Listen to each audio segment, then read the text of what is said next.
ছিল। আমরা শাহবাগে কেন যাব? আমাদের দাবিতে আমরা মাননীয় প্রধান উপদেষ্টাকে দীর্ঘ কয়েক মাস আগেই লিখিতভাবে দিয়েছি, মৌখিকভাবে দিয়েছি।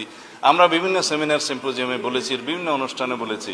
আমরা শাহবাগে যেয়ে কথা বলতে হবে কেন?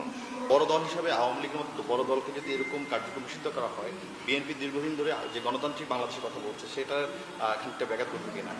এখানে আপনাদের বুঝতে হবে, রাজনৈতিক দল হিসেবে আওয়ামী লীগকে স্বীকৃতি কি এখন পৃথিবী দেয়, দেশের মানুষ দেয়? আওয়ামী লীগ একটি ফেসিবাদী শক্তি, আওয়ামী লীগ একটি মাফিয়া শক্তিতে পরিণত হয়েছিল।